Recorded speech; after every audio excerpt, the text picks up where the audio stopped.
नमस्ते दोस्तों, वेलकम है आपका करियर कैनवस पर, जहां मिलती है आपको इंटरेस्टिंग और यूजफुल इंफॉर्मेशन सिंपल और शॉर्ट स्टाइल में।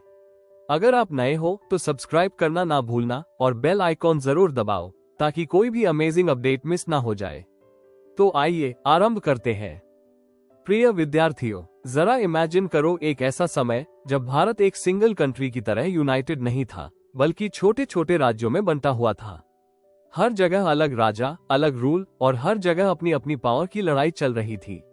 यही वो समय था जिसे हम मिडीवल इंडिया कहते हैं, और इसी दौर में एक बहुत बड़ा बदलाव आता है जिसे हम कहते हैं दिल्ली सल्तनत। अब ये सिर्फ एक रूल चेंज नहीं था, ये एक पूरा ट्रांसफॉर्मेशन था जिसने इंडिया की पॉलिटिक्स, कल्चर, सोसाइटी और इकोनॉमी सबको डीपली बदल दिया। दिल्ली सल्तनत करीब 300 सालों तक चला और इसने नॉर्थ इंडिया में एक नया सिस्टम इंट्रोड्यूस किया, एक सेंट्रलाइज्ड एडमिनिस्ट्रेशन जहां पावर एक जगह से कंट्रोल होती थी। इससे पहले राजपूत किंगडम्स और रीजनल पावर्स अपने अपने एरिया में रूल करते थे, लेकिन धीरे धीरे उनकी पावर कमजोर होने लगी और इसी वीकनेस का फायदा उठाकर नए रूलर्स इंडिया में आए। दिल्ली सल्तनत में कई डिनेस्टीज आईं, जैसे slave dynasty, Khalji dynasty, Tughlaq dynasty, side dynasty और लोडी डायनेस्टी। हर डायनेस्टी ने कुछ नया किया, कुछ मिस्टेक्स भी की, लेकिन मिलकर उन्होंने इंडिया के हिस्ट्री को शेप किया। अब ध्यान देने वाली बात यह है कि ये पीरियड सिर्फ वॉर्स और कॉन्क्वेस्ट्स का नहीं था, बल्कि ये एक ऐसा समय था जब डिफरेंट कल्चर्स एक दूसरे से मिले, आइडियाज एक्सचेंज हुए, सोसाइटी बदली, सिटीज डेवलप हुए और एडमिनिस्ट्रेशन में नए एक्सपेरिमेंट्स हुए। धीरे धीरे इंडिया एक ऐसा रीजन बनने लगा जहां पॉलिटिकल यूनिटी का कॉन्सेप्ट मजबूत हुआ, और यही फाउंडेशन आगे चलकर बड़े एम्पायर के लिए रास्ता बनाता है। तो अब जब हम आगे बढ़ेंगे तो समझेंगे कि ये बदलाव शुरू कैसे हुआ, कौन था जिसने इस नई जर्नी की शुरुआत की और कैसे एक नए रूल ने इंडिया का चेहरा बदल दिया। अब सोचो, एक बैटलफील्ड है, धूल उड़ रही है, तलवारों की आवाज गूंज रही है और दो पावरफुल रूलर्स आमने सामने खड़े हैं। एक तरफ है पृथ्वीराज चौहान और दूसरी तरफ है मुहम्मद घोरी। ये मोमेंट था second battle of Tarain 1192 CE का, और यही वो टर्निंग पॉइंट था जिसने इंडिया के हिस्ट्री की डायरेक्शन बदल दी। जब मुहम्मद घोरी ने पृथ्वीराज चौहान को डिफीट किया तो उसने सिर्फ एक राजा को नहीं हराया, उसने नॉर्थ इंडिया के डोर्स खोल दिए एक नए रूल के लिए। लेकिन असली कहानी यहाँ से शुरू होती है, क्योंकि मुहम्मद घोरी खुद इंडिया में परमानेंटली नहीं रुका। उसने अपने सबसे ट्रस्टेड स्लेव जनरल कुतुब-उद-दीन ऐबक को यहाँ छोड़ दिया। अब सोचो, एक स्लेव जो पहले किसी का सर्वेंट था, वही आगे चलकर दिल्ली का सुल्तान बनता है। ये दिखाता है कि उस टाइम में एबिलिटी और लॉयल्टी कितनी इंपॉर्टेंट थी। 1206 सीई में कुतुब-उद-दीन ऐबक दिल्ली का पहला सुल्तान बनता है और यहीं से ऑफिशियली दिल्ली सल्तनत की शुरुआत होती है। अब टर्क्स बाकी इन्वेडर्स की तरह नहीं थे, वो सिर्फ लूट करके वापस नहीं गए। उन्होंने यहाँ सेटल किया, कैपिटल्स बनाई, फोर्ट्स और मॉस्क्स बनाए और सबसे इंपॉर्टेंट, एक प्रॉपर एडमिनिस्ट्रेटिव सिस्टम डेवलप किया।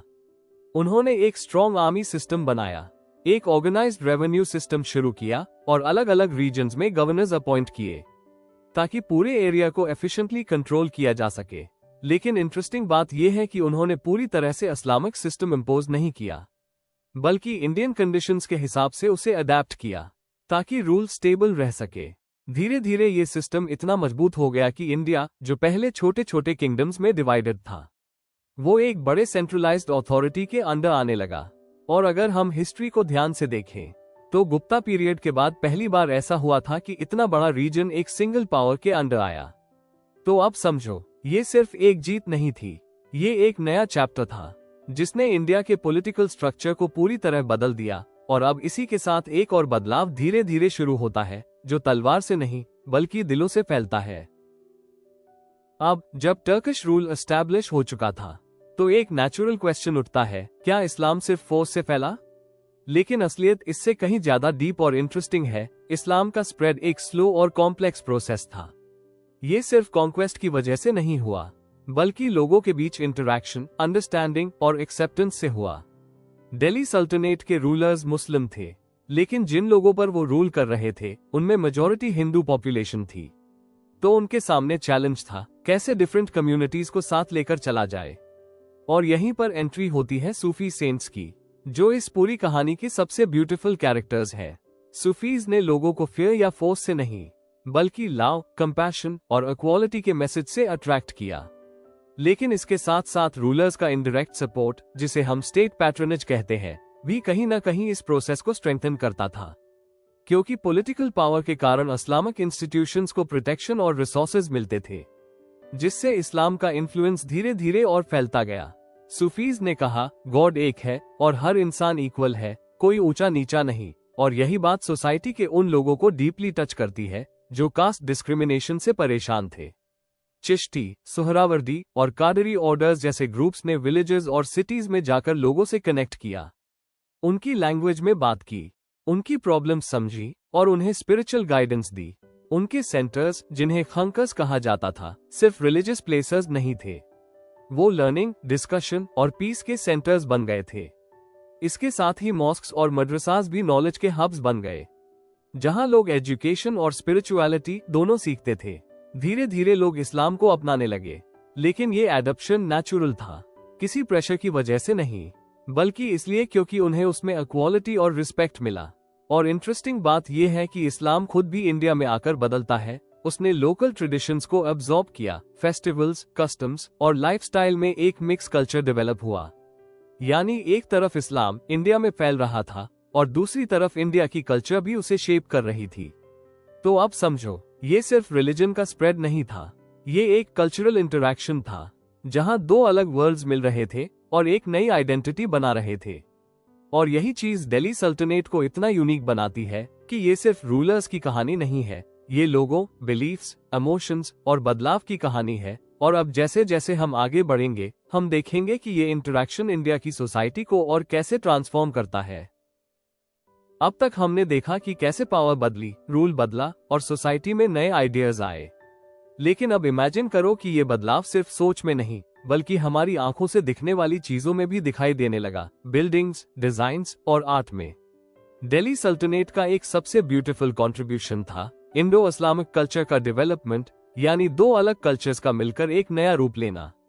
टर्किश रूलर्स अपने साथ लाए एक अलग आर्किटेक्चरल स्टाइल, जिसमें आर्चर्स, डोम्स, मिनारेट्स और जियोमेट्रिक डिजाइन शामिल थे। ये सब इंडिया के ट्रेडिशनल टेम्पल्स और स्ट्रक्चर्स से बिल्कुल अलग थे। लेकिन इंडिया के आर्टिजन्स भी कम नहीं थे, उनके पास सेंचुरीज पुरानी क्राफ्ट्समैनशिप और आर्टिस्टिक स्किल्स थी। तो जब ये दोनों मिले, तब एक यूनिक फ्यूजन बना। जैसे आप कुतुब मीनार, कुव्वत उल इस्लाम मॉस्क, अलाई दरवाजा और तुगलक के फोर्ट्स को देखो, ये सिर्फ बिल्डिंग्स नहीं है, ये उस फ्यूजन की कहानी है। इंडियन वर्कर्स ने लोकल मटेरियल्स और टेक्निक्स का इस्तेमाल किया, जबकि इस्लामिक आइडियाज ने स्ट्रक्चर और डेकोरेशन को इन्फ्लुएंस किया। अब वॉल्स पर सिर्फ सिंपल डिजाइन्स नहीं थे, बल्कि फ्लोरल पैटर्न्स, कैलीग्राफी और परफेक्ट सिमेट्री देखने को मिलती थी, और ये सब इंडियन मोटिव्स के साथ ब्लेंड होकर एक नई आइडेंटिटी बनाते थे। धीरे धीरे ये फ्यूजन बिल्डिंग से बाहर भी निकलने लगा, म्यूजिक में चेंज आया, ड्रेसिंग स्टाइल बदला, पेंटिंग और कोर्ट कल्चर में भी नई चीजें जुड़ी।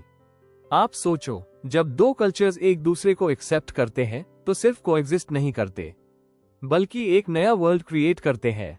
यही इंडो इस्लामिक सिविलाइजेशन थी, जो आगे चलकर मुगल पीरियड में अपने पीक पर पहुंची।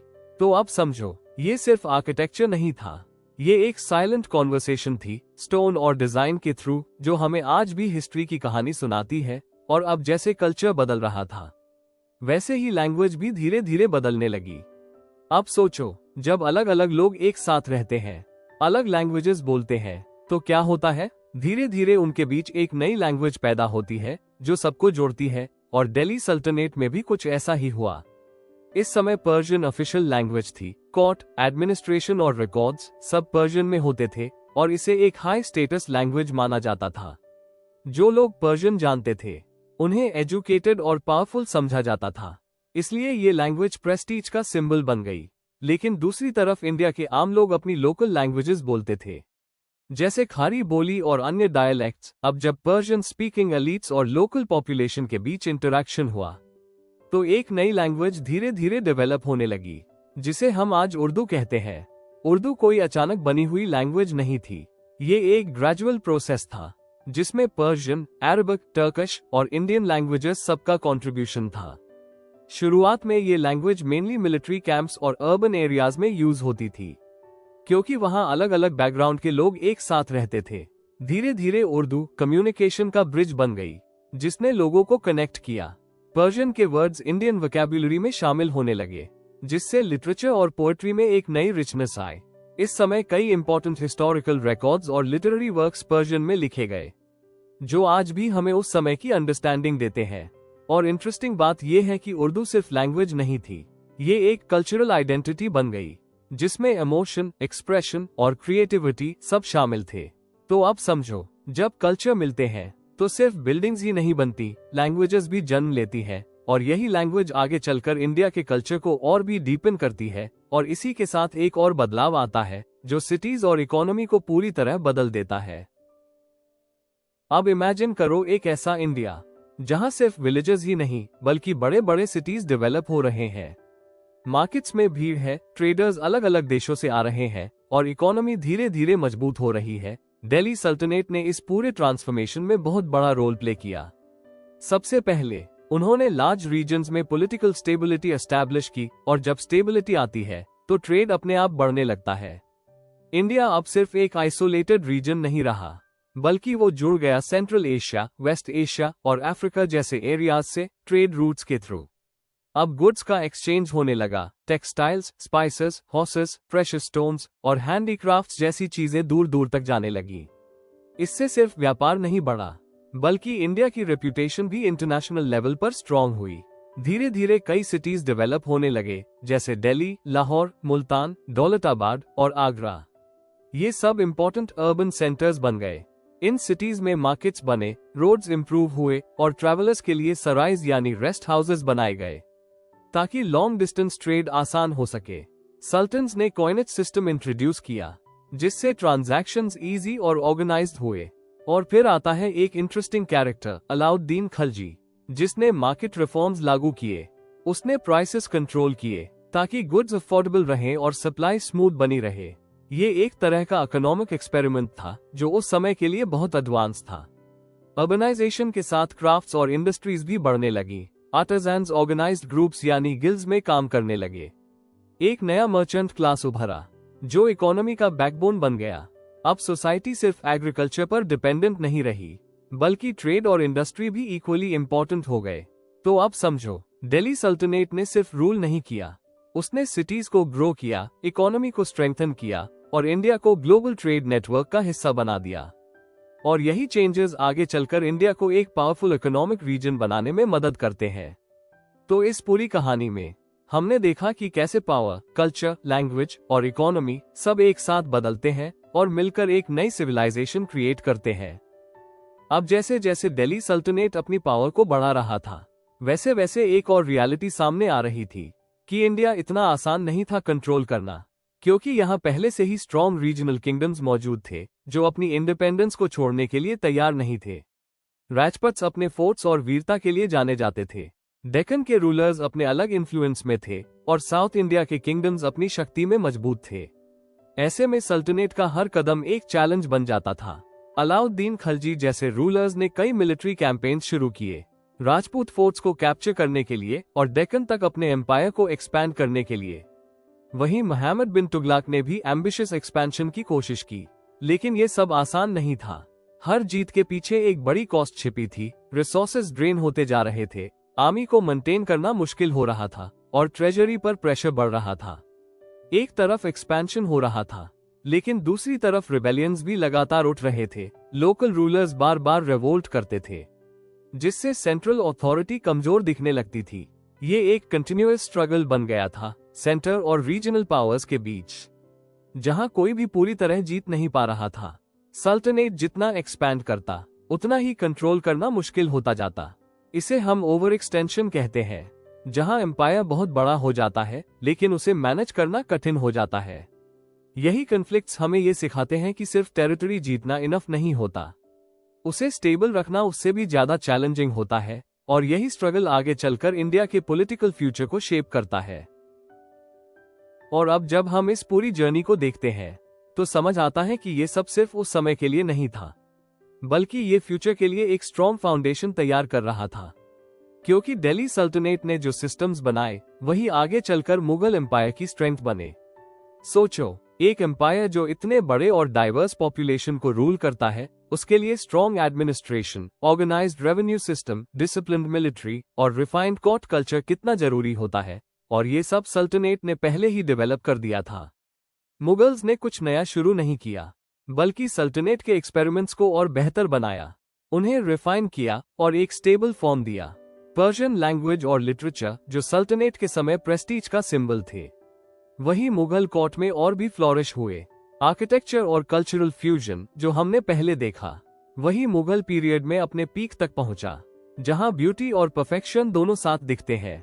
सबसे इंपॉर्टेंट बात यह है कि सल्तनत ने इंडिया में एक आइडिया एस्टैब्लिश कर दिया था कि एक वास्ट लैंड को एक सिंगल इंपीरियल अथॉरिटी के अंडर रूल किया जा सकता है। यही आइडिया आगे जाकर अकबर जैसे रूलर्स को इंस्पायर करता है, जो टॉलरेंस और इंटीग्रेशन की पॉलिसीज लाते हैं, डिफरेंट रिलीजन्स और कल्चर्स को साथ लेकर चलते हैं। अगर सल्तनत ने ये ग्राउंडवर्क नहीं किया होता, ये एडमिनिस्ट्रेटिव एक्सपीरियंस और पॉलिटिकल अंडरस्टैंडिंग डेवलप नहीं की होती, तो शायद मुगल एम्पायर इतना महान नहीं बन पाता।